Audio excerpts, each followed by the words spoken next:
우선 이게 이제 저희 학원의 홈페이지고요. 들어가 보시면 특히 이쪽에 들어가면은 많습니다. 여기 보면 저희가 보면 앞에 원리탐구 보잖아요. 원리탐구 처음에 들어 원리탐구 수업을 한 다음에 저희 학원이 많이 알려진 게 시험이 이쪽에서 많이 나와요, 저희들이. 근데 이게 이제 시험에 많이 나오기도 하지만 다른 것을 푸는 기반이 됩니다. 그래서 그리고 나서 심화 과정으로 가고 스토리텔링 가는데 이 개념 및 내신 대비도 저희들이 많이 하는데 이게 지금 별로 알려져 있지 않는데 저희들 다 하고 있거든요. 이거는 11월 13일 날 제가 설명회를 다 했거든요. 또 어머님들 자꾸 그거 다 끝났는데 또 말씀 있으셔서 12월 10일 날 다시 또 설명회 다시 하려고 합니다. 우리 다음은 그때 하기로 하고 넘어가도록 하겠습니다. 저희들이 이제 원리탐구의 이제 그 학습 방법이라든가 목표는 뭐냐면 우선은 이름도 그렇듯이 원리탐구. 그 다음에 퍼즐은 최근 들어 작년부터 제가 초등학교 1학년부터 4학년 그 회사와 연관돼서 책을 40권을 썼습니다. 1학년, 2학년 각각 학년 4학년까지 해서 10권. 그 중에서 제가 이제 퍼즐을 주로 중심으로 해놨는데 퍼즐을 만들다 보니까 애들이 그동안 그 제가 저학년들한테 좀 빚을 많이 진 것 같아요. 학년이 높은 학생들한테는 그 시험을 봐서 합격도 많이 시키고 공부도 빨리 잘할 수 있게 해놨는데 저학년들한테 그런 게 없었어요. 그래서 여기서 보면은 우선 퍼즐은 재미 쪽에다 이렇게 주로 초점을 맞췄고요. 원리탐구는 정확하고 신속하게 푸는 방법에다가 초점을 맞췄습니다. 근데 이게 굉장히 중요합니다. 이게 왜 중요하냐면 이게 시험을 합격하는 지름길이 정확하고 신속성이 있어요. 왜냐하면 시간이 짧기 때문에 시험 보는 방법이나 이런 것들을 통해서 그 애들이 이론이라든가 쓰는 방법이라든가 이런 걸 공부하는 단계가 퍼즐 윗단계입니다. 그때는 퍼즐 윗단계는 주로 식을 많이 쓰는데 저학년들 퍼즐 때는 물론 식을 쓰긴 있습니다. 대신 재미하고 집중력, 그다음에 계산에 대부분 애들이 그 저학년들은 엉덩이가 가벼워요. 미리 갖다 잘라도 합니다.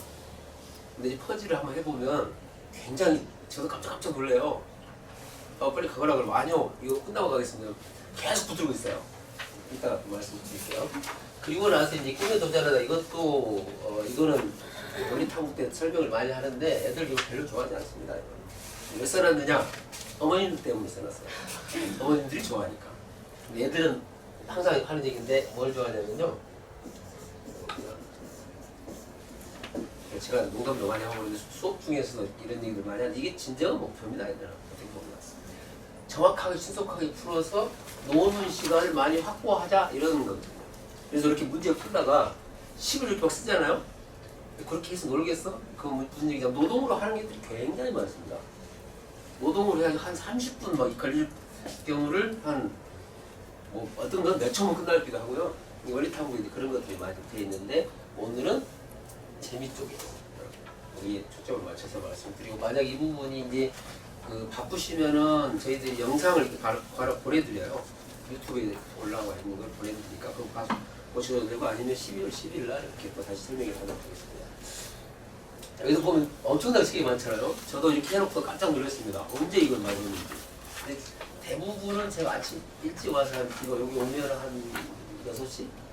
5시, 6시 되거든요. 그때 와서 대부분 책을 써요. 그리고 오늘은 설명회를 여기를 합니다. 가장 밑에. 여기 끝나면은 원리탐구 또 쭉. 그리고 저희 여기가 이제 원리탐구는 아까 얘기했던 여기. 그리고 시험 영재고라든가 영재교육원 시험이 이쪽 라인이고요. 여기는 전체적인 틀을 잡는 과정. 그리고 여기는 실전에서 굉장히 어려운 문제입니다. 다른 데 심화 과정 상상이 안 될 정도로 어려운 문제인데 여기 이제 이번에 KGMO를 했던 주니어가 있죠. 이 부분도 이것도 설명이 다르게 돼 있어요. 워낙 좀 내용이 많아서 다 말씀을 드릴 수가 없어서요. 여기도 보면 학년별로 되어 있는데 1학년부터 4학년까지가 퍼즐 적용수학. 그리고 여기 끝나고 나면은 어떤 경우에는 굉장히 속도가 빠른 경우가 있어요. 4학년 과정을 거치지 않고도 바로 가는 수고요. 학생마다 다 다릅니다. 원리탐구 과정 학년별로 이렇게 되어 있는 거고요. 여기서부터는 지금 제가 좀 자랑을 좀 약간 하고요. 퍼즐을 본격적으로 풀어보겠습니다. 올해 23명인데 여기 있잖아요. 아마 어머님들 목표가 아마 여기다 잡으시면 가장 좋을 것 같습니다. 무슨 얘기냐면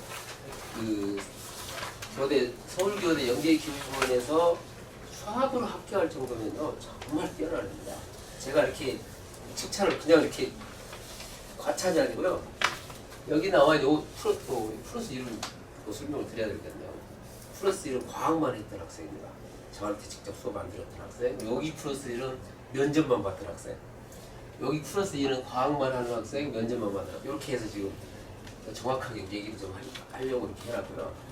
여기 나와 있는 이 7명은 제가 공부를 해봐. 저는 대부분 이게 얘는 합격하겠다. 얘는 합격권 내에 이렇게 들어있겠다. 이런 걸 알 수가 있어요. 근데 그걸 어떻게 하느냐면요.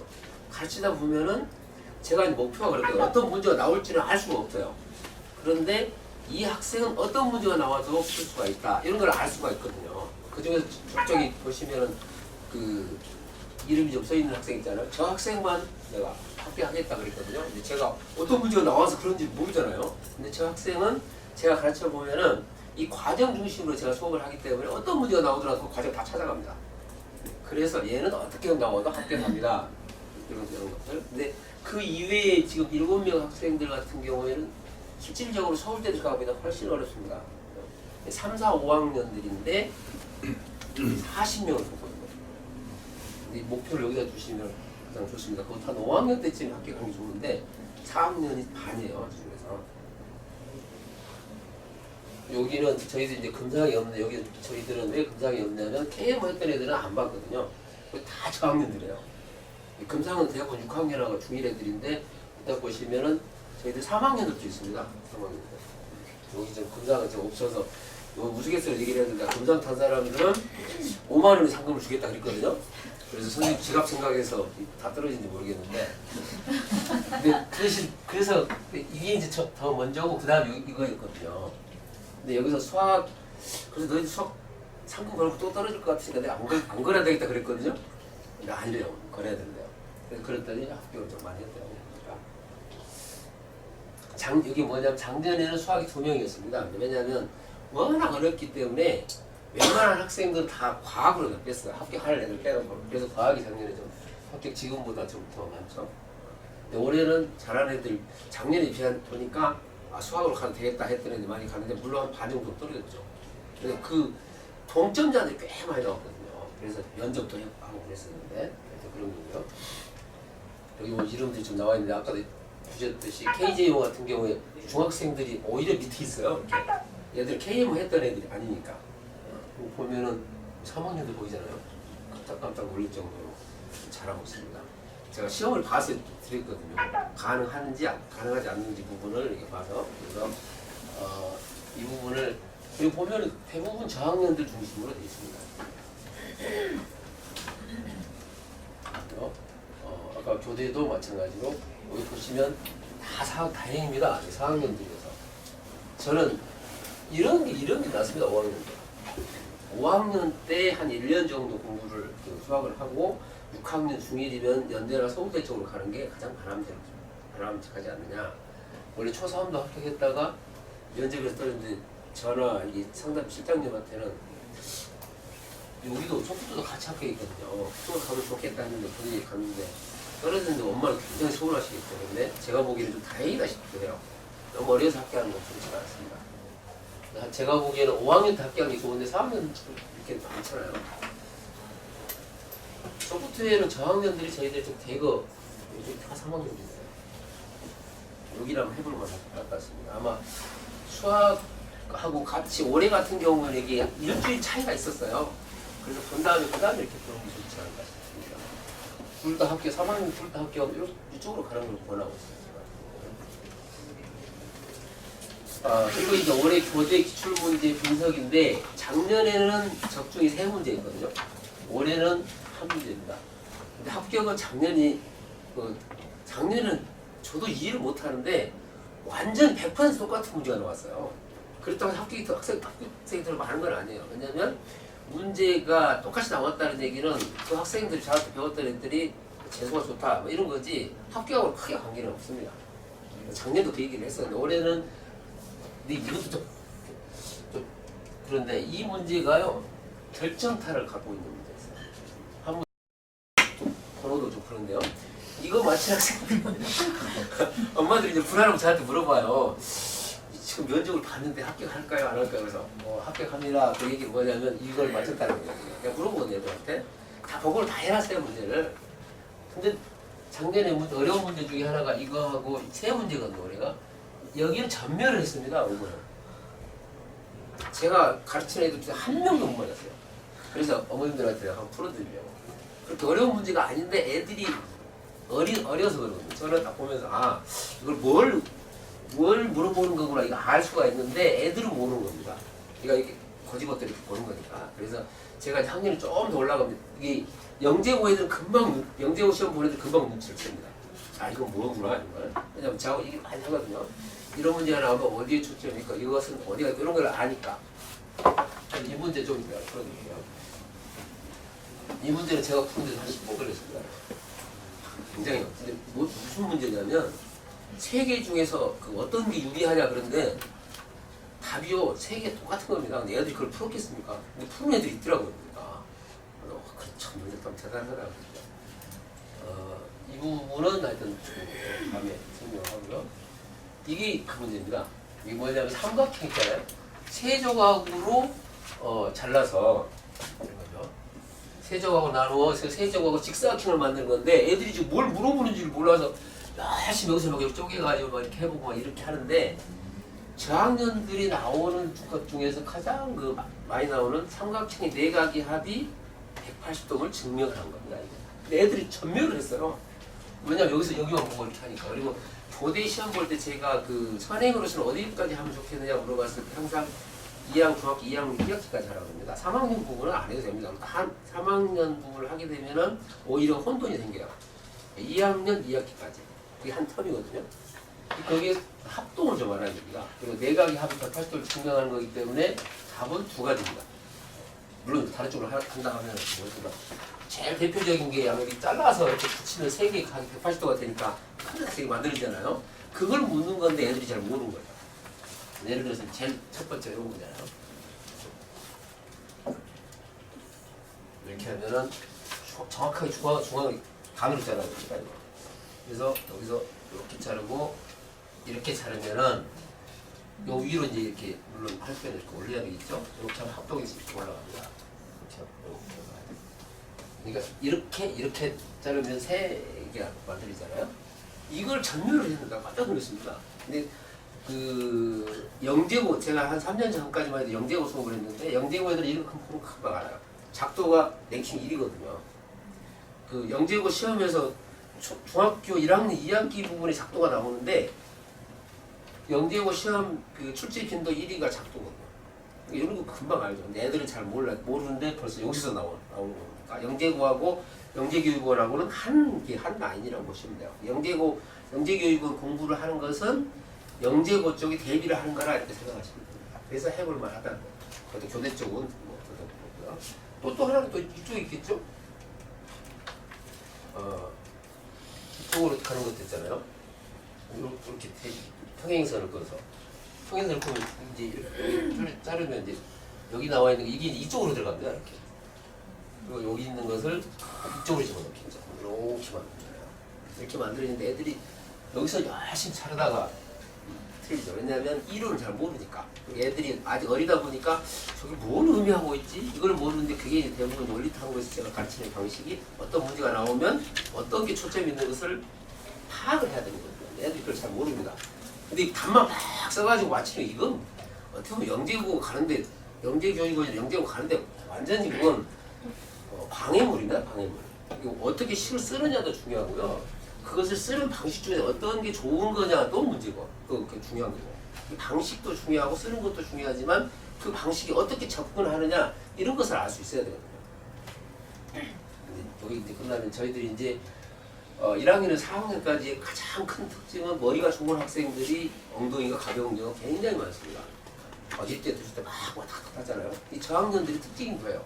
특히 머리 좋은 애들이 그럴 가능성이 많은데 그게 이제 약간 머리가 좀 약간 느리는 경우는 제가 제일 좋아하는 스타일이긴 합니다. 저희들이 제가 얘기하는 돌머리.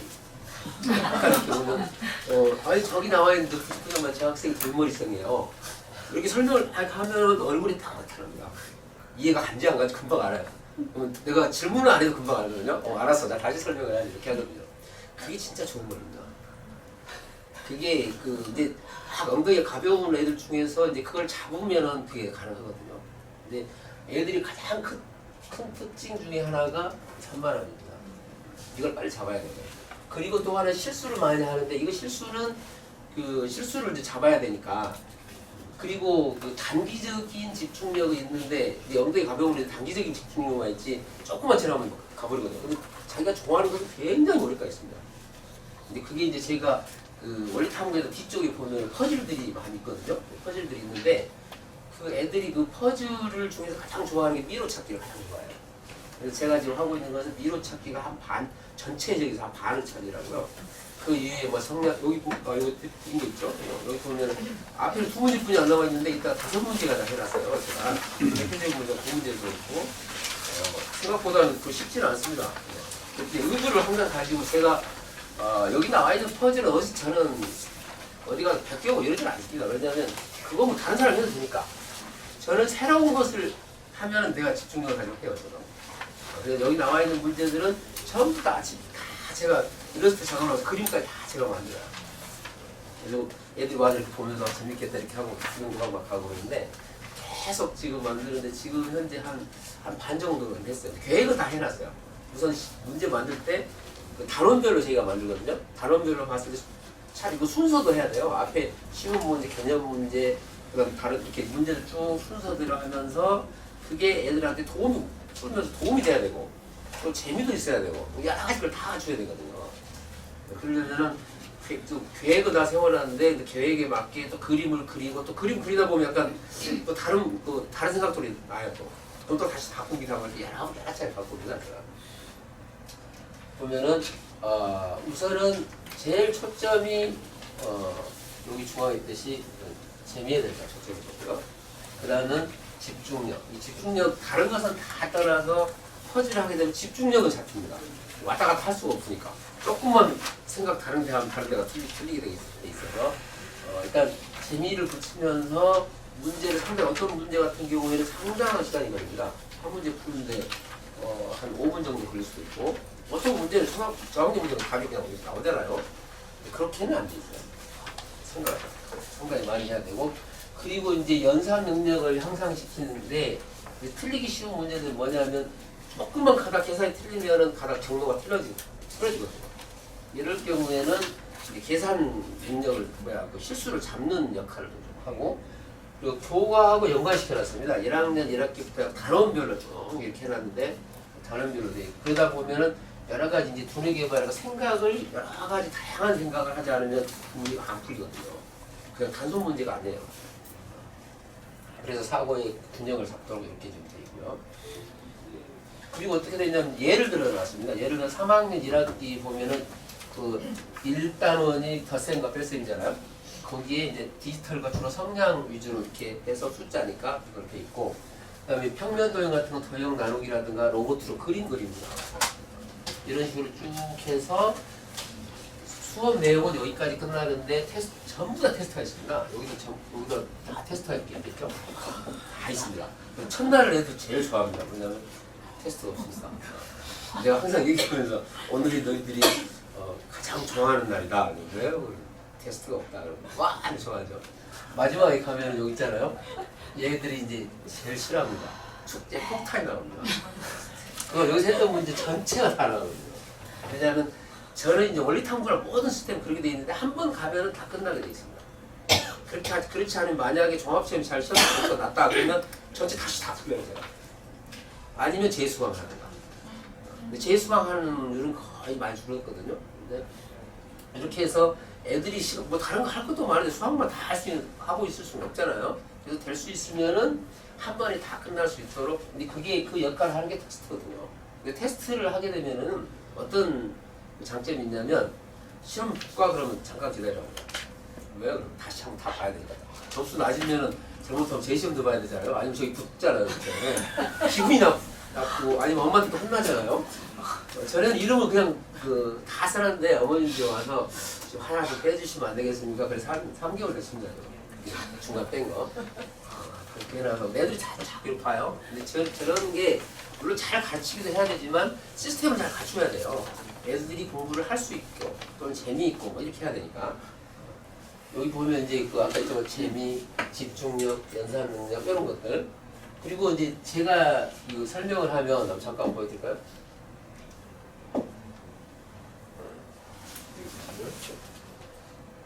예를 들어 이렇게 해서 보이시죠? 제가 수업한 거 찍어놓은 거예요. 근데 길이를 왜 배우냐면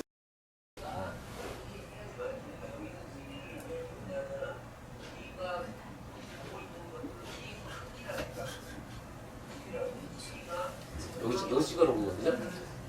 이렇게 해서 앞에 이제 길이 제기랑 이게 전부 다 설명을 다 해요. 왜냐면 길이가 예를 들어 길이가 지구의 한 바퀴가 얼마나 이렇게 물어보거든요. 지구 한 바퀴 얼마인지 아세요? 그건 정확하게 4,000만 메타입니다. 왜 정확하다 그럴까요? 그게 기준이거든요. 그 기준에 대한 얘기를 하면서도 길이가 왜 필요하고 센티미터가 왜 필요하고 그런 얘기들 쭉 앞에 제가 설명을 해요. 시작할 때. 그리고 나서 뒤에 가면 설명이 쭉 나오잖아요. 여기 보면 이제 퍼즐을 이제 풀잖아요. 이렇게.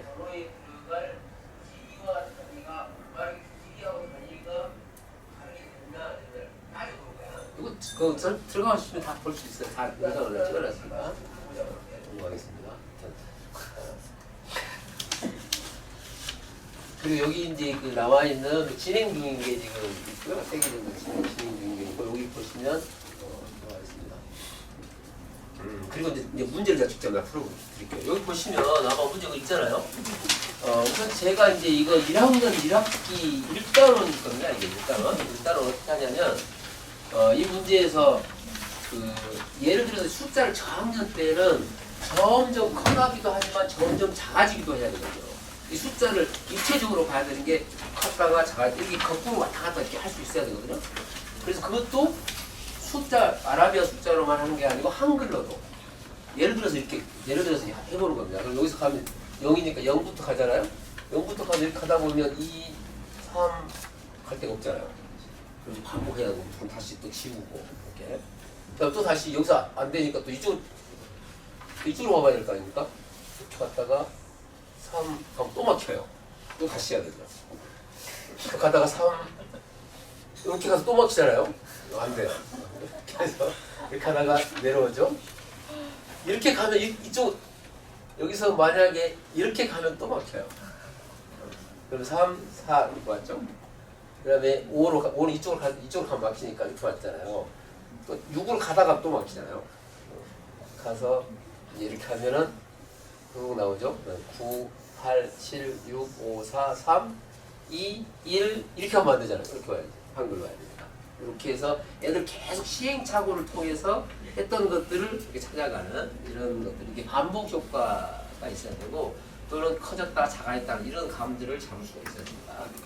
그리고 이 공간을 잘 활용을 해야 돼요. 잘 주의를 이렇게 잘 봐. 이거 문제 풀려면요 한참 있어야 돼요. 누가 이렇게 하면은 막 성질을 내요. 잠깐 이러고 막 이러고 그러는데 내가 이제 풀어주고 난 다음에 푸는 시간이 있는데 어머니도 저 기다리세요. 그러면 다 풀고 대부분은 이제 풀고 가게 하는데 여기 앞에 나와 있던가요? 시간이 요 얘기를 안 했었군요. 이거 교과 내용 설명이 한 20분 정도 아까 앞에 왜 길이가 필요하고 뭐가 왜 필요한지 뭐 이런 것들 설명을 한 게 한 20분 정도 하고요. 그 퍼즐 풀이 한 60분 정도? 그리고 나서 테스트 및 피드백을 하는데 전주에 봤던 것을 시험을 봅니다. 그날 보면 안 되니까 다 숙제를 해와서 그리고 한 2시간 반 정도인데 저희들이 목표는 여기서 다 한 3시간 정도 해서 숙제까지 다 끝내고 보내려고 해요. 근데 또 바쁘시면 또 가셔도 되는데 대부분 여기 하는데 애들이요 뭐 한다면 안 가려고 그래요. 이거 다 끝내야 된대요. 아니면 자기들끼리 물어보기 하고 이렇게 해요. 그래서 계속 이렇게 하고 있으니까 어머니도 와서 보시면 애들이 조용합니다. 그 애들이 그 시끄러운 놈들 저 녀석들이 뭐 하고 있나 보면 한참 이거 들어있거든요. 그래서 이 집중력은 하여튼 집중력 부분은 굉장히 중요해요. 그리고 이제 뭐 이렇게 했죠? 여기는 이제 제가 설명할 때 많이 했던 문제이긴 하는데 거기 뭐 이게 시력 검사하는 것처럼 보잖아요. 네. 이게 디지털 숫자입니다. 디지털 숫자인데 우선 이제 이거 보면은 988이 보여져 있잖아요. 3번을 켜서 그것도 이제 가장 큰 홀수예요. 그러니까 큰 수의 개념, 홀수의 개념, 그리고 여기 나와 3번만 해야 된다는 또 조건이 또 붙어 있잖아요. 상당히 머리를 써야 됩니다. 이게 그냥 풀 수 있는 부분이 아니어서. 그리고 또 가장 작은 거, 그러면 큰 수의 개념은 이 단위가 올라가면서 커지는 거잖아요. 이 십진법이라는 개념들을 알고 있어야 되는데 참 우리나라 교육 체계가 참 이상합니다. 진법 다 없애버렸습니다. 중학교 때. 어렵다고. 어려우면 해야 되는데 어려운 게 없애버리니까 애들이 몇 년 사이에 실한 그 없어지는 게 한 7, 8년 됐거든요. 갑자기 한 3년 사이에 애들이 성적이 많이 떨어졌습니다. 그게 이제 뭐냐면 우선은 진법을 안 배우고 또 경우수를 안 배우는 게 결정수인 것 같아요. 시험은 경우수 굉장히 많이 나오거든요.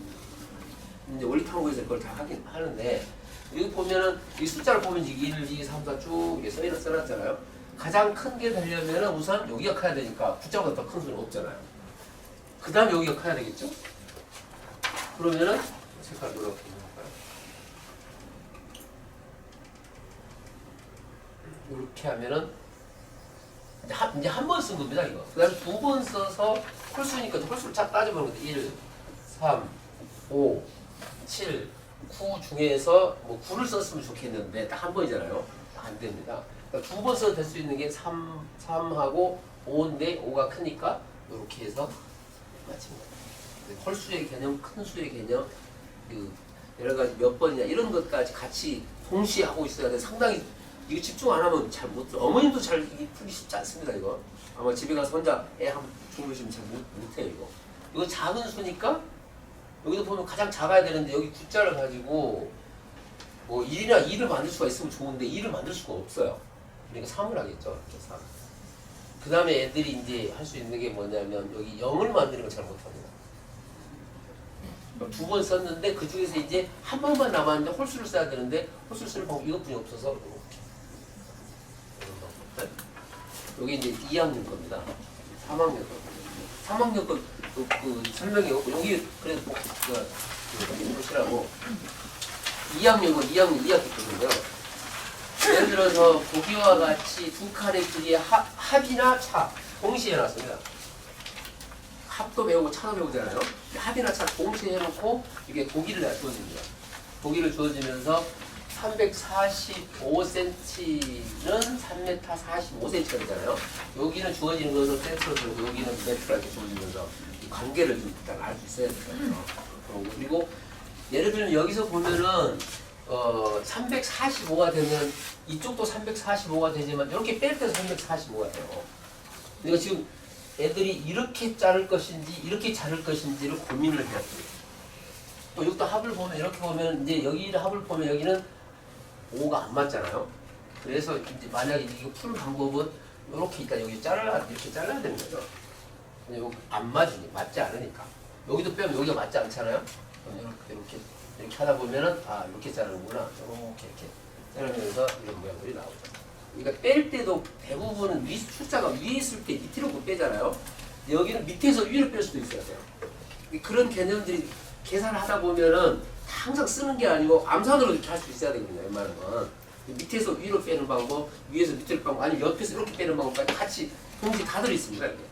그래서 생각을 상당히 많이 해야 되고 이 기본 개념들이 돼 있지 않으면 좀 어렵죠. 그러니까 심화 과정에 속합니다. 그냥 어려운 문제가 아니고 여러 가지 생각을 같이 하게 하는. 이거 하면서 제가 머리를 많이 썼죠. 얘들 어떻게 하면 얘들 생각을 많이 하게 할까. 아주 함정을 많이 풀었습니다. 왜 함정을 많이 풀었냐면 실수를 줄이려고. 얘들이 실수를 굉장히 많이 하거든요. 뭐 하다 보면 탁 틀리고 그러는데 여기 실수 하나만 하면 여기서 예를 들어서 한쪽만 하면 전체가 다 틀리거든요. 여기도 마찬가지 보시면 이제 여기 이제 예를 들어서 애들이 잘 모르니까 보기를 해놓고 여기서 이제 푸는데 여기도 보시면은 2m 43이잖아요. 여기도 보면 2m 43 되잖아요. 요렇게 해도 2m 43인데 지금 이렇게 자를까 이렇게 자를까 모르잖아요. 지금. 여기도 2m 43m 여기 다 됩니다 이게.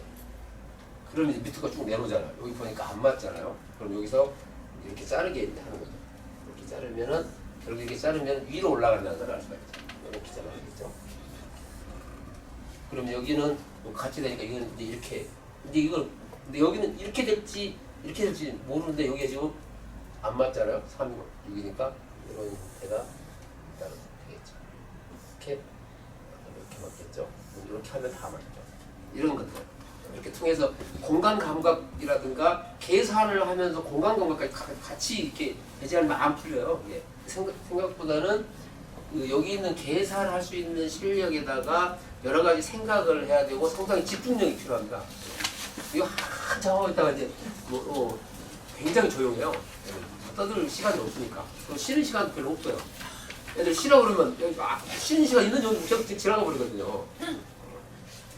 그 다음에 이제 이거는 이제 시각적인 거 분수, 소수, 그림을 한 분에 이렇게 들어와야 되거든요. 분수의 개념과 소수의 개념과 그 다음에 그림과의 관계가 한 분에 들어와야 돼요. 전체 섞여 있잖아요. 그러면 시작 부분에서 출발한 분수, 소수, 그림의 색칠한 부분의 값중 큰 값이잖아요. 큰 값으로 가면 비교를 하는 겁니다. 이제 빼기 개념까지 같이 들어야 되고 분수에서 어떤 게 클 때 큰 건지 이런 것들 비교하는 거 또는 여기서 뭐 어떤 개념까지 잡을 수가 있냐면 공략 부분을 잡을 수가 있어요. 그 개념을 여기서 해결이 가능, 그림으로 해결이 가능한 거죠. 예를 들면 이제 시작을 보잖아요. 10분의 1과 0.2 하면은 10개 중에서 2개에 해당하잖아요. 이런 부분을 일단 알아야 되니까 일단 여기서 보겠죠. 7개 중에 2개, 7개 중에 3개면 일단 3개가 크겠죠. 여기는 보면은 같지는 않지만 이게 반의 개념 있잖아요. 2분의 1 개념들이 있는데 이게 좀 작잖아요. 이렇게 넘어가야겠죠. 여기서 보면은 2하고 이렇게 보면 여기는 보면 이런 게 애들이 그 크기 비교할 때 대부분 통분 그러잖아요. 통분을 할 때 통분이라는 개념 자체가 통분모로만 생각해요. 그래서 분모가 같을 때 분자가 큰 수가 크다 이렇게 얘기를 하는데 역으로도 알아야 돼요.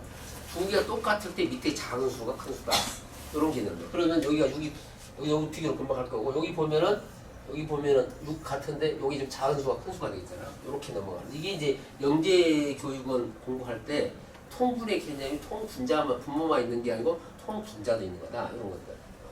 여기서 오면은 여기도 지금 잘 안 보이잖아요. 크기가 안 보이잖아요. 여기 5개고 여기는 10개잖아요. 그럼 이게 쪼개는 겁니다. 이 쪼개는 게 뭐냐면 여기서 개념이 보시면 여기도 하나 2개가 더 있잖아요. 하나만 있잖아요. 그러면 이렇게 와서 이거 하려면 한참 걸립니다. 그리고 여러 가지 개념들을 다 알아야 돼요.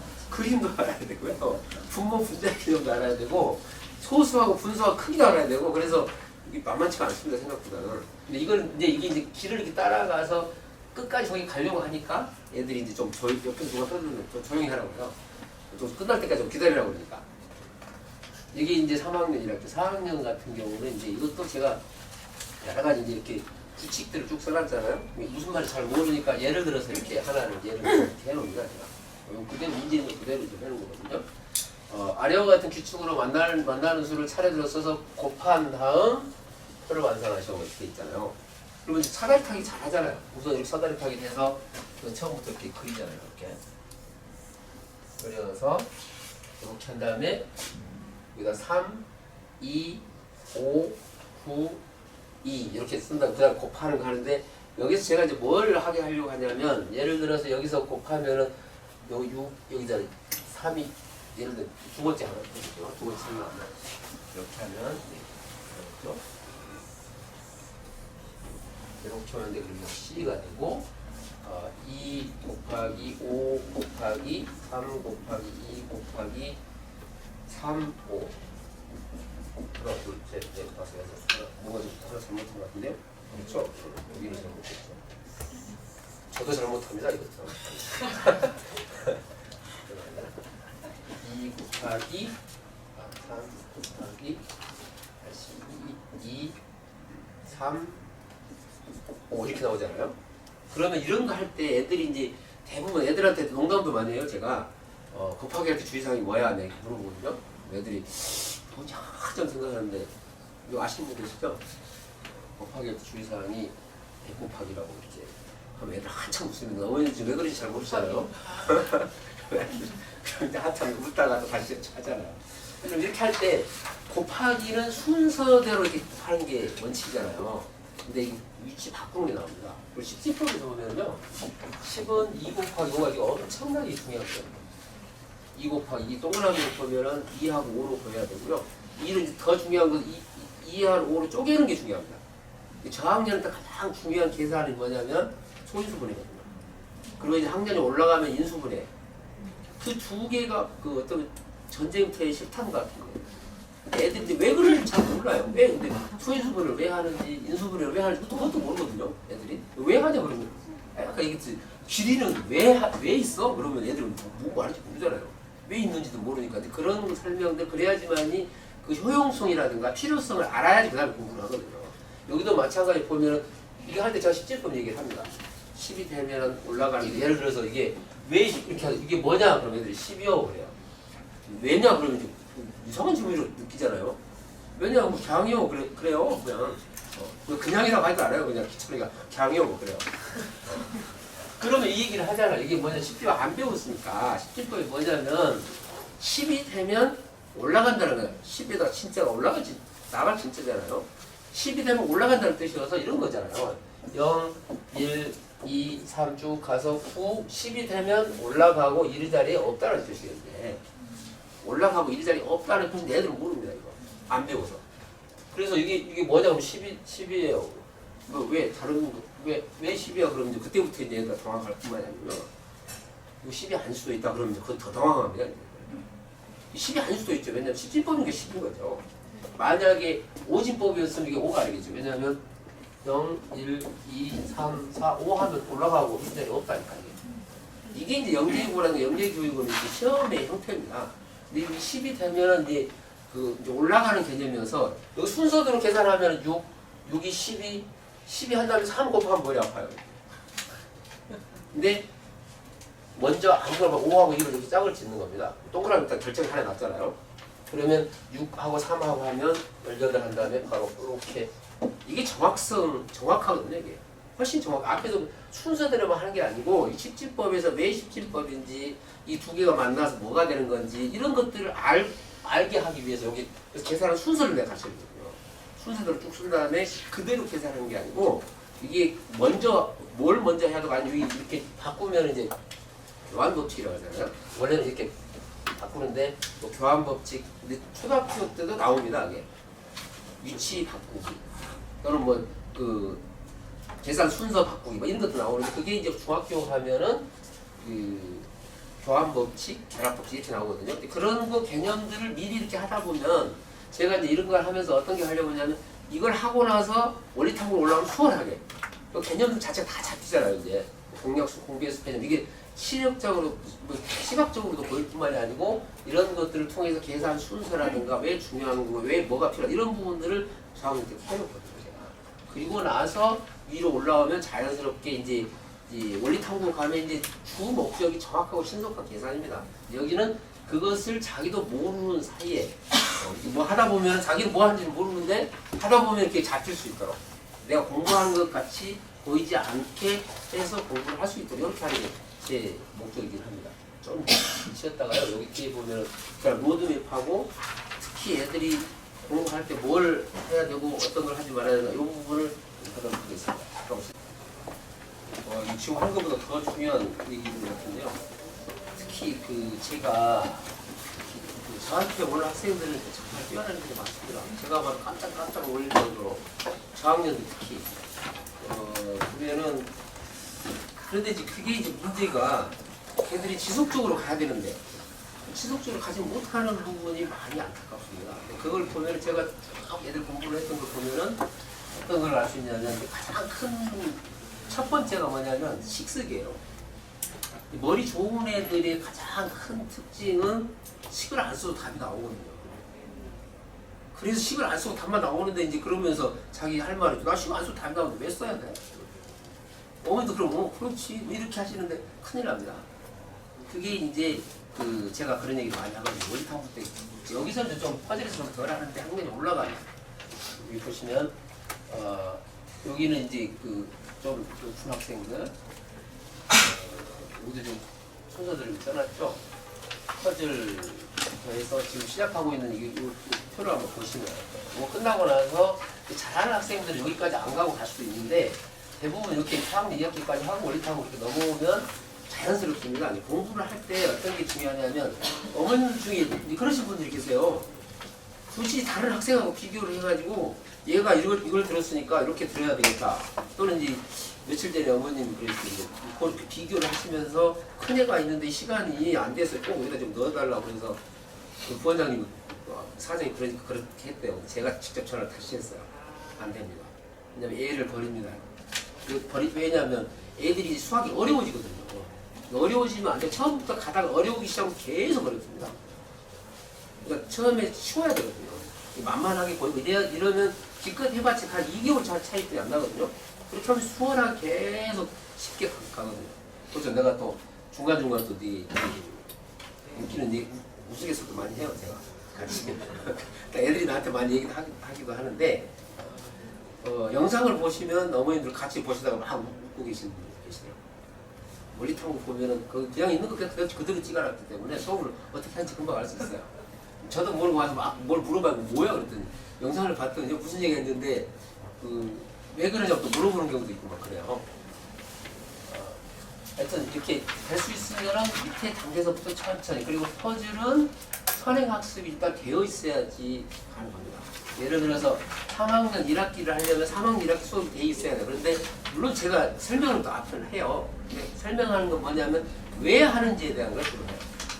이게 왜 길이를 왜 재야 되고 어떤 것은 뭐가 이렇게 나와야 되고 이런 것들 왜 공부를 해야 되는지에 대한 것을 중심으로 설명을 드리고요. 여기도 이제 3학년 지금 진행하고 있는 학생들의 지금 예를 들어서 하고 있어요. 여기도 좀 저학년들 지금 2학년 지금 1학년도 들어와 있는 학생들이 지금 현재 이렇게 지금 이야기하고 있어요. 지금 현재 진행하고 있습니다. 그 다음에 이제 여기 하고 나서 이쪽으로 이렇게 넘어갔습니다. 그 다음에 들어 넘어가고. 우선은요, 저학년 때 특히 어머님들한테 부탁드리고 싶은 것은 첫 번째가 수학적 사고가 정립되기 전에 예를 들어서 물론 이제 다 설명회를 많이 다니시면서 어떤 게 내 학생하고 내 애하고 맞는가를 이제 봐야 됩니다. 그런데 예를 들어서 이쪽에는 예를 들어서 여기는 식을 써야 된다, 여기 식 쓰지 말아야 된다 이렇게 할 경우에 둘 중에 하나를 선택을 하셔야 돼요. 저는 식 써야지만이 된다는 주의니까 안 해도 잘할 수 있는 제가 있으면 좀 좋겠는데 저는 그게 안 되더라고요. 그러니까 일단 교육 방법이 다른 부분은 한쪽을 선택을 하셔야 됩니다. 왜냐하면 아직 어리기 때문에 이쪽에서는 이렇게 하라고 이쪽으로 이렇게 하라면 애들이 혼돈을 일으킵니다. 그리고 뛰어난 애들이 이제 머리에 이제 이게 혼돈이 오기 때문에 그게 가장 주의해야 될 거거든요. 그래서 내용을 파악을 해야 됩니다. 이게 지금 어떤 형태로 가르치는 건지 어디 가면 시험이 중요하다 하는데 어떤 건 시험 그거 하면 시간 낭비라는 이런 사람도 있을 수 있을 거고 저 같은 경우에는 원리 탐구할 때 반드시 시험을 보면서 채점을 2번에 합니다. 조교가 일단 1번 해요. 그 다음에 제가 다시 봐요. 빠져있는 부분 다시 하고 위에다 멘트를 써줍니다. 이건 얘는 뭘 못하고 얘는 뭘 주의하고 이런 것들을 써줘야 되는데 그걸 하나 쌓여서 본인들이 틀이 잡히는 거거든요. 그러니까 틀이 잡히기 전에 틀이 잡히려면 상당히 몇 년 동안 꾸준히 그 방식을 하고 나서 자기 틀이 잡혔을 때 그때는 나무이 돼야 됩니다. 그게 빠르거든요. 또 하나는 그리고 이 식이 없으면은 뛰어난 학생들이 제가 그렇게 많이 보는데 학년이 올라가면서 이게 그 수포자가 돌아가는 가장 큰 게 지금까지 봤을 때 식쓰기거든요. 그러니까 식을 안 쓰면은 내가 우스갯소리로요. 너 그렇게 하면은 영감님 돌아가신다는데 그러거든요. 영감님이요? 저희 할아버지 살아계신데요. 이러는데 1%의 영감과 99%의 노력이 있는데 그 1%가요 사라져버려요. 그 뛰어난 애들이. 쓰다 보면 계속 식을 쓰는데 식을 쓰면 처음에는 귀찮아요. 근데 이제 학년이 올라가면서 그 습성이 잡히지 않으면은 한 5학년쯤 가면 첫 번째 위기가 옵니다. 어려운 문제 푸는데 식을 안 쓰니 그동안 풀렸는데 어려운 문제가 안 풀리는 거예요. 이제 머리가 특히 뛰어난 애들 계속 가서 중학교까지도 그렇게 할 수도 있고요. KM 1차까지도 그렇게 가능한 애들도 있어요. 그 다음부터 식이 이제 복잡해지면은 점점 밑으로 나라고 떨어집니다. 그래서 그 수학 공부를 할 때 반드시 식을 써야 된다는 거. 그리고 식만 쓰는 게 아니고요. 그래서 시험도 그랬거든요. 요 경시대 중에서 그냥 답만 쓰는 경시대 제가 못 나가게 합니다. 또는 그 내용 문제를 보면은 어려운 문제는 반드시 쉽게 푸는 방법들이 있거든요. 근데 쉽게 푸는 방법이 없는 문제들이 있어요. 그건 낼 필요가 없거든요. 그것은 기계가 해야 된다든가 다른 걸로 해야 되지. 그걸 머리 측정하는 방법이 아니거든요. 예를 들어서 소수를 한 3번 곱해서 틀렸다. 공부가 못한다고 할 수 없잖아요. 예를 들어 애들이 제일 싫어하는 숫자가 뭔지 아세요? 3.14를 제일 싫어합니다. 3.14 곱하기 3.14 하는 순간 안 하거든요.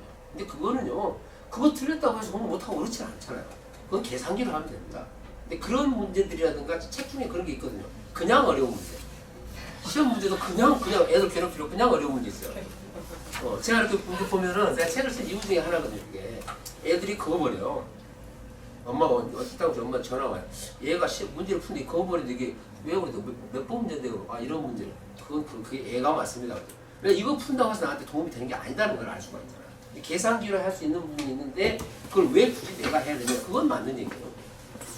그리고 그 지나친 선행인데 이 부분도 제가 어머님들 가장 얘기를 많이 하는데 그 무책임한 학원에서 이런 얘기를 해요. 위에 가 어차피 고등학교 할 건데요. 쭉 올라가 밑에 것부터 같이 하는데 거기서 몇 바퀴 돌면 이해가 갑니다. 이 말이 맞습니다. 밑에 있는 그 바탕에 있는 부분들이 위로 연결이 되거든요. 차라리 위에서 이렇게 빽빽 돌고 있어서 이해를 가는 게 아니고 몇 바퀴 돌고 나면은 와 수학이 어렵네. 어렵다는 걸 느낀 거예요. 잘하는 게 아니고. 그래서 애들이 밑에서 차곡차곡 쌓아가잖아요. 근데 뭐냐면은요, 심리적인 만족감만 있습니다. 얘는 뭐 했다. 우리는 어디 지금 하고 있다. 이런 거거든요. 근데 한참 지나고 나면, 실패하고 나서 한참 지나고 애들이 밑에 쫙 밑에가 쭉 타고 올라옵니다. 바로 역전됩니다. 여기 몇 바퀴 돌 필요가 없는 거거든요. 왜냐면 특히 내가 지금 여기 촬영 중이라서 얘기 못 하는데요. 꼭 필요한 책들이 있는데 그 책이 고등학생들이 문제를 많이 풀어야 될 문제가 있거든요. 그걸 풀고 있어요. 애들 그게 필요가 없거든요. 왜냐면 그 푸는 방식이랑 이런 걸 알아야 되고 그거는 내신 대비용은 많이 풀어야 되잖아요. 그래서 형태가 비슷한 문제가 나오니까 거기서 그 많은 시간을 빽빽 돌아와서 이유가 없거든요. 저학년 때는 저학년 때 맞는 심화 과정을 하면은 그 심화 과정하고 위하고 연결고리가 있어요. 그 연결고리를 계속 잡고 올라가면 그 한 방에 바로 가버립니다. 그러니까 밑에서 최대한 그러니까 시간을 할애하려면은 밑에서 하라는 겁니다. 심화 과정에서. 그게 제가 보기에는 이제 KJ-영어가 한 이유 그 KJ-영어를 해볼 만하다는 게 그게 거기에서 이제 가늠이 가능하거든요. 저학년 때 그걸 하고 나서 그게 입상이 되면 심화 과정이 됐구나. 그때 올라가시는 게 좋아요. 그것도 텀은 2학년 2학기입니다. 될 수 있으면 2학년 2학기에서 멈추셔야 됩니다. 3학년으로 올라가는 순간 이제 번복이 되는 수가 있어요. 왜냐면 거기 보면은 무리수가 나오고요. 인수분해가 나오는데 그 개념 자체가 완전 패러다임 자체가 바뀐 거거든요. 그래서 선행을 가더라도 쭉 올라가더라도 2학년 2학기까지는 크게 무리가 안 돼요. 근데 물론 초등학교 저학년에서는 5학년 1학기 가면은 공역수 공배수가 나오잖아요. 거기서 일단 한번 브레이크 걸려요. 거기서 이제 그게 하면서 어려운 문제 그러니까 거기서 일단 쉬었다가 그 다음에 이제 중학교 올라가서 또 가서 2학년 2학기 쉬었다가 다져서 가면은 쉽게 가니까 제발 애들 굉장히 힘들게 하지 마세요. 내가 그래서 어떤 얘기를 하냐면 여기 나와서 했는데 교대 영재교육원의 영재 시험 정시대 시험이 나왔다고 했습니다. SMT 시험인데 토끼와 거북이 얘기를 내가 자주 하거든요. 토끼하고 거북이가 경주를 하는데 토끼가 이기는 경우를 써라 이렇게 나왔대요. 근데 그 SMT 책 그대로 있는데 그 똑같이 나와서 깜짝 놀랐어요. 내가 설명이 항상 한 얘기거든요. 그게. 대부분 애들은 토끼가 가다가 잠자다가 그건 바로 떨어지는 거죠. 그건 책에 나온 거니까. 근데 애들 중에는 정말 뛰어난 애들이 있습니다. 어떤 경우가 있냐면 한 3가지 정도를 쓰는데 애들이 써놓은 거 내가 써놓은 게 아니고 애들이 썼던 것을 내가 답을 이렇게 많이 써놓거든요. 그런 것들은 먼저 앞에 먼저 가서 죽으면 죽잖아요. 토끼가 빨리 가면 빨리 죽습니다. 또 그것만이 아니라 앞에 물이 있을 때 물이 있어서 못 가잖아요. 또는 가파른 오르막길 못 올라가요. 토끼가 못 올라갑니다. 아주 가파른 내리막길 불렀다가 죽어요. 이렇듯이 공부라는 게요 천천히 가야 됩니다. 천천히 차곡차곡 가서 쌓아야지 빨리 올라가다 빨리 가서 빨리 죽을 수도 있습니다. 애들이 근데 어머님들이 착각을 하시는 경우가 굉장히 많은데요. 어떤 경우냐면 애들이 복사하는 머리가 있습니다. 머리에서 딱 보면서 금방 알아듣거든요. 근데 그거 외워버려요. 머릿속에 탁 복사가 돼요. 근데 그게 뛰어난 머리라고 생각하시는 분이 계시는데 그렇지 않습니다. 아까 얘기했던 돌머리성이 진짜 좋은 머리거든요. 이거 모르면은 이거 왜 그러지? 너무 답답하잖아요. 그게 하나씩 깨우쳐가는 거예요. 내가 뭘 모르는지 알고 있다는 겁니다. 그런 애들은 모르지만 그냥 머리로 두는 거거든요. 그게 한참 가면 다음에 어려운 문제들은 다 그 길을 찾아가는 거거든요. 문제가 나오면 똑같은 문제 절대로 안 나오죠. 물론 똑같은 문제 나와서 내가 뭐 얘기를 하긴 했는데 그건 애들이 재수가 좋아서 그런 거 쉽지 않은 사람 잘못해서 그런 거지 절대로 똑같은 문제 안 나옵니다. 그 나온 약간 아니면 거꾸로 내기도 하거든요. 그러면 그 길을 찾아가야 되기 때문에 식 쓰는 방법이 그래서 중요하다는 거예요. 어려운 문제가 나오면 똑같은 문제가 아닌데도 그 길을 따라 애들 찾아가거든요. 그래서 내가 합격한다 안 한다 이렇게 알지. 어떤 문제가 나올지 제가 얘기를 하겠습니까? 얘는 어떤 문제가 나오더라도 어떤 변형 문제가 나오더라도 풀 수 있다 이렇게 판단이 되면 얘는 합격합니다 이렇게 얘기하죠. 그래서 될 수 있으면 천천히 가면서 그 어렸을 때 고리가 위로 쭉 다 연결돼 있어요. 아까 얘기했지만 2학년 1학기 때 닷셈과 곱셈과의 관계가 나오잖아요. 그게 중학교 1학년 문자와 시가 그대로 연결이 됩니다. 1학년 그거 할 때 덧셈과 곱셈과의 관계를 하면서 문자와 연결을 시켜줘요. 근데 그게 원리탐구에서 그런 형태가 나오는데 또는 뭐 홀수의 합이라든가 이런 것들이 제곱과 관련되어 있는 부분도 많이 나오고 어렸을 때 그 제대로 공부만 하면 위에 올라가면 갈수록 공부 양이 많아지는 게 아니고요. 줄어들어요. 그 개념들이 그냥 조금씩 확장되는 거니까. 예를 들어서 초등학교 때 문자를 사용하지 않잖아요. 중학교 올라가면 문자를 사용하는 거 이외에는 크게 많이 변화가 없죠. 중3에 가서 이제 무리수가 나오고 인수분해가 나오면 이제 패러다임이 바뀌잖아요. 그때 밑에 있는 지식들이 그대로 가면서 숫자가 이렇게 적용되면서 퍼져나가야 돼요. 근데 그 과정을 적지 않고 올라가 버리면은 전체가 다 무너집니다. 근데 왜 공부가 안 되는지를 모르잖아요. 그리고 또 빠져 있습니다. 선행만 쭉 가다 보면 뭐가 빠져 있냐면 경우성도 빠져 있죠. 가장 중요한 경우성이 빠져 있습니다. 뿐만이 아니고 진법도 빠져 있습니다. 그 중요한 두 부분이 빠져 있는데 올라가는데 무슨 소용이 있겠습니까? 그러니까 계속 가서 수학이 어렵구나 이렇게 하고 나서 그러다 보면 다른 애들 다 치고 다 가려고.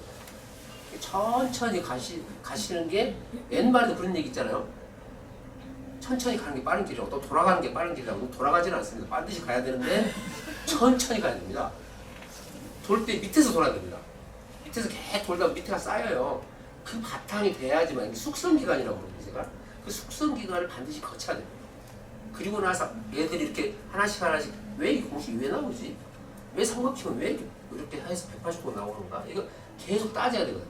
그러면 위에 올라가면서 그게 쌓이면서 예를 들어서 정석 같은 경우도 기본을 하는 게 아니고요. 그 잘하는 애들은 실력으로 그냥 한 번에 끝납니다. 가서 그냥 그것도 혼자 거의 대부분 하거든요. 잘하는 애들은. 그렇게 할 수 있을 정도로 기다려만 돼야 되고 아직 커서 어머님들이 다 해줄 수 있는 부분은 아니지 않습니까? 애들이 그 길을 찾아가야 돼요. 저도 그러거든요. 원리 탐구할 때만 내가 자세하게 설명을 하고 이렇게 하지 학년이 올라가서 정규반에 들어오면은 제가 좀 많이 안 가르칩니다. 설명을 많이 하면 할수록 애들은 좋아할지 모르지만 너희들이 공부를 못한다 이런 뜻이죠. 내가 설명을 많이 하면 할수록 걔는 공부를 못하는 애들이 있어요. 잘하는 애들은 질문이라든가 꼭 필요한 것들 아니면 애들이 이렇게 풀었는데 너 이렇게 풀었지 그럼 어떻게 하라고 제가 당연히 알죠. 이건 이렇게 풀어야 된다 이런 것들. 잘하면 할수록 그렇게 돼요. 가르치는 게 적어야 돼요. 근데 밑에서 그 빠져있는 부분들을 다 하나씩 차곡차곡 쌓고 밑에 있는 부분 위에 연결된 고리를 연결고리를 잡고 이렇게 하는 기간들을 숙성기간을 꼭 갖추시라는 겁니다. 그리고 또 하나는 이제 뭐냐면 이 확인 문제를 아까도 얘기했잖아요.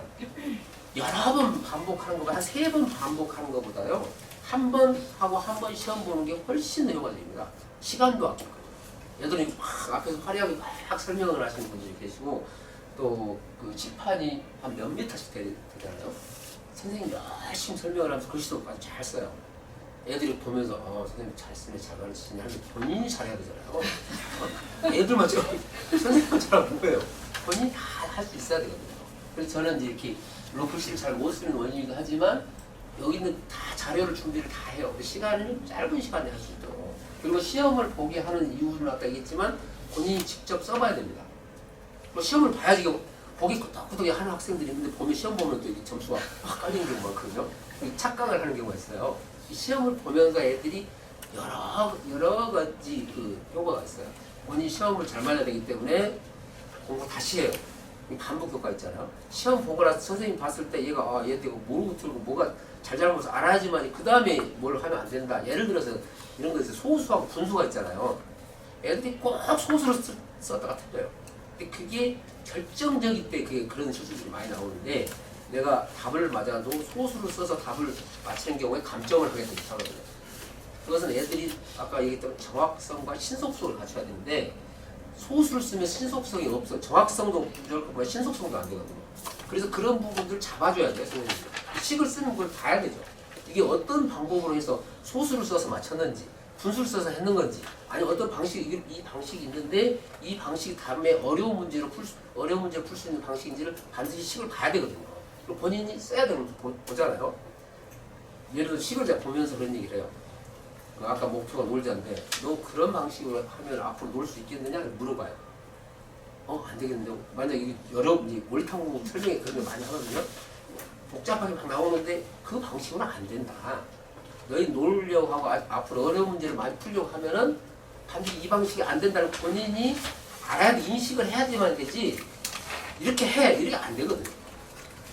본인이 봐서 이렇게 하면 안 되겠네요. 느끼면 바뀌거든요. 그 대화를 상당히 많이 해야 되고요. 그리고 본인이 실수도 한번 해봐야 됩니다. 그리고 나서 바뀌는데 그 바뀌는 걸 하나씩을 다 보거든요. 공부 잘하는 애들은 이제 그때 가면 어떻게 하냐면 식을 쓰는데 처음 보는 식을 쓰는 본인도 처음 보는 식을 쓰는 경우도 있는데 그게 더 좋은 식일 수도 있어요. 제가 보거든요. KM 할 때 보거든요. 보면 이게 좋은 식인데 그 학생 중에 한 명 대청중학교 학생이 한 명 있었는데 그거 풀다 틀렸어요. 가다가 이제 식을 잊어버린 거예요. 내가 그 방식을 풀었더니 답이 잘 나오는 겁니다. 그래서 걔는 10점 만점에서 한 9점까지 줬어요. 그래서 이 방식이 참 좋은 방식이구나. 애들한테 많이 그 학년이 올라가는 그런 경우 굉장히 많거든요. 그리고 애들한테 칭찬을 해줄 때는 그런 것들. 애들은 어렸을 때 칭찬을 많이 해줘야 되는데 그냥 칭찬은 안 좋아요. 예를 들어서 우리가 어떤 칭찬을 많이 하냐면 애가 계속 다른 애가 티격태격 싸우잖아요. 그러면 싸우려고 할 때 애가 이렇게 애한테 저런 얘기를 하는 경우는 이게 또 시비를 걸잖아요. 그럼 걔한테 그래요. 야, 떠들지 마라. 얘가 참 인격이 좋아서 그러지 인격이 나빴으면 너는 죽었다 그러거든요. 그럼 얘가 진짜 인격이 좋아집니다. 그런 형태들. 네가 싸움을 못하게 하도록 야 하지마 이건 하수잖아요. 칭찬을 해주되 그 애한테 꼭 필요한 또 뭘 막 했는데 정말 잘 붙어 있었거든요. 그때 칭찬을 해줘야 돼요. 그냥 어머니도 칭찬 많이 해주세요 그런데 그냥 그건 안 됩니다. 꼭 필요한 방법, 필요할 때 그리고 애들이 선생님 좋아하지 않으면요 백약이 무효입니다. 무슨 얘기를 안 되거든요. 근데 막 떠들다가도 선생님 좋아하고 그러면은 얘기하고 잘 듣습니다. 그래서 애들 특히 이제 애들 좋아하게 하려고 노력도 하고 그러거든요. 그리고 아까 가장 제가 보기에는 가장 중요한 부분이 이게 아닐까 싶습니다. 생각의 다양성이 있는데 풀이 방법이 하나만 있는 게 아니거든요. 여러 가지 방법이 있는데 그 중에서 선생님은 이렇게 썼는데 이게 좋다. 왜냐? 이것은 앞으로 어려운 문제가 나와도 풀 수 있는 방법이구나. 그래서 저는 답이 틀려도 점수 거의 다 줍니다. 왜냐하면 10을 하고 썼는데 갖다 답을 동그라미 하나 더 채워버리는데 오답노트 할 필요는 없잖아요. 그것도 틀렸다고 할 수도 없잖아요. 그런 경우 식이 다 맞다든가 가다가 약간 틀린 경우에 이런 건 부분 점수를 내가 주거든요. 오답노트를 해야 할 부분과 아닌 부분들을 다 하는데 얘들이 꼭 필요하면 가장 좋은 식이 어떤 건지 이것을 가려주는 거. 그래야지만 내가 앞으로 시간을 더 많은 노는 시간들이 더 많아진다. 그것을 인식시켜줘야 돼요. 그러면 이 시간이 어렸을 때 시간이 상당히 많이 걸립니다. 본인이 그 틀을 잡아야 되죠. 식도 써야 되죠. 이게 좋은 식이 어떤 건지 알아야 되죠. 그러다 보면 이 습성이 어렸을 때 습성이 잡히지 않으면 학년이 올라가면요 계속 안 잡힙니다. 그러면은 정말 수포자가 가고 있는 거예요. 그 뛰어난 애들한테 다른 걸 떠나서 제가 부탁드리는데 꼭 식을 쓰게 하시면 그 영재성은 오래갑니다. 아까 얘기해서 수학에서 합격했던 교대에서 수학 합격한 학생들한테는 서울대들이가 더 어렵다 그랬잖아요. 그 대신 조건을 하나 붙였습니다. 식만 계속해서 쓴다면 때 틀림없습니다. 이렇게 말씀드리거든요.